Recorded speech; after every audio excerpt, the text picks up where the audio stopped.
கருணாகரன் அவர் மாற்றம் பெற்று வந்துள்ளார். ஸ்ரீநிதி நந்தசேகரன் அதே இடத்தில் இருக்கின்றார். அதே மாதிரி எங்களுடைய கௌரவ கஜநிதி பாலன் மாவட்ட நீதிபதியாக அதே இடத்தில் இருக்கின்றார். தற்சமயம் நான் இதே நீதிமன்றத்தில் மேல் நீதிமன்ற நீதிபதியாக கடமையாற்றுகின்றேன். ஆகவே அனைத்து மாவட்ட நீதிபதிகளும் மாவட்ட நீதவான்களுக்கும் உங்களுடைய ஒத்துழைப்புகள் வழங்க வேண்டும். நீதிமன்ற உத்தியோகத்தர்கள் உங்களுடைய கடமை பொறுப்பை மிகவும் கரிசனையுடன் செலுத்த வேண்டும். நீதித்துறை சுதந்திரம் மிக முக்கியமானது. அந்த கடமையை நாங்கள் எல்லோரும் சேர்ந்து செய்வோம்.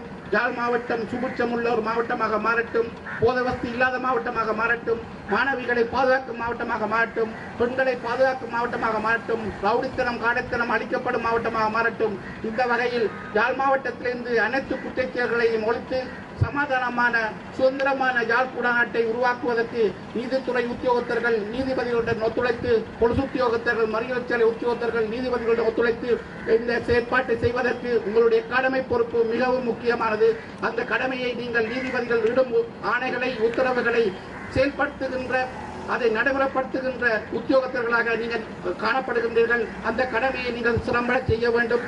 அதே போன்று நீதிமன்ற உத்தியோகத்தர்கள் அனைத்து அரசு உத்தியோகத்தர்களுக்கும் மேலாக அதனை மதிக்கின்ற ஒரு உத்தியோகத்தர்களாக இருக்க வேண்டும். நீங்கள் வாழும் இடம் நீதிதேவன் ஆலயம், அதை மறந்துவிடக் கூடாது. நீதிதேவன் ஆலயத்தில் வாழுகின்ற ஒவ்வொரு அரசு உத்தியோகத்தரும் நீதிமன்றத்துக்கும் நீதி தேவதைக்கும் கட்டுப்பட்டவர்களாக தலை வணங்குபவர்களாக நீதிக்கு தலை வணங்குபவர்களாக நீங்கள் இருக்க வேண்டும் என கூறி இன்றைய விழாவில் இந்த 2016ஆம் ஆண்டு யாழ் குடாநாடு மிகவும் ஒரு சுபிட்சமான ஒரு குடாநாடாக மாற வேண்டும்.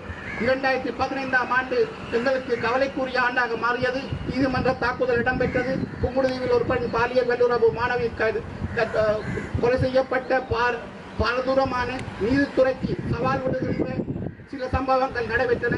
அந்த ஆண்டு இன்றுடன் முடிவடைந்து விட்டது. 2016ஆம் ஆண்டு எங்களுடைய மாணவ மாணவிகளை பாதுகாக்கின்ற ஆண்டாகவும் சிறுவர்கள் பெண்களை பாதுகாக்கின்ற ஆண்டாகவும் மலர வேண்டும்.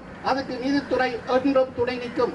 நீதித்துறை எப்பொழுதும் துணை நிற்கும். அனைத்து மாவட்ட நீதிபதிகளும் துணை நிற்பார்கள். அனைத்து மாவட்ட நீதிவான்களும் துணை நிற்பார்கள். போதவஸ்து குற்றங்கள், பாலியல் துஷ்பிரயோக குற்றங்கள், பாலிய கொலை வழக்குகள் என்பவற்றுக்கு வினைகள் வழங்க முடியாத நிலையை நீதிமன்றங்கள் ஏற்படுத்தும் என்பதை நாங்கள் இவ்விடத்தில் எங்களுடைய கடமை பொறுப்பாக நாங்கள் ஏற்றுக்கொள்கின்றோம்.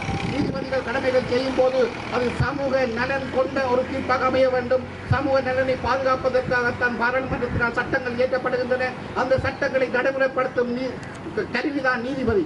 அந்த நீதிபதிகள் சமூக நலன் கொண்ட தீர்ப்புகளை வழங்குவார்கள். சமூக நலன், கலாச்சார சீரழிவுகள், பொருளாதார சீரழிவுகள், சமூக குற்றங்களை அழித்தொழிக்கின்ற ஆண்டாக நீதிபதிகள் அதனை பிரகடனப்படுத்துகின்றார்கள். அந்த வகையில் யாழ் குடாநாடு 2016ஆம் ஆண்டு குற்றம் இல்லாத சமாதானமான சுதந்திரமான மாவட்டமாக மலரும் என்ற நம்பிக்கையுடன் இன்றைய காலை பொழுதில் எங்களுடன் சேர்ந்து நீதிபதிகளும் வந்து இங்கே அனைத்து உத்தியோகத்தர்களும் அரச சத்திய பிரமாணம் செய்துள்ளீர்கள். அதனை இறுக்கமாக கடைபிடிங்கள் என கூறி மேல் நீதிமன்ற நீதிபதி திணைக்கள தலைவர் என்ற முறையில் அரச கடமையான என்னுடைய சிற்றுரையை ஆற்ற அரசாங்கம் தந்த இலக்கி எனக்கு என்னுடைய நன்றியை தெரிவித்து அமைகின்றேன். நன்றி, வணக்கம்.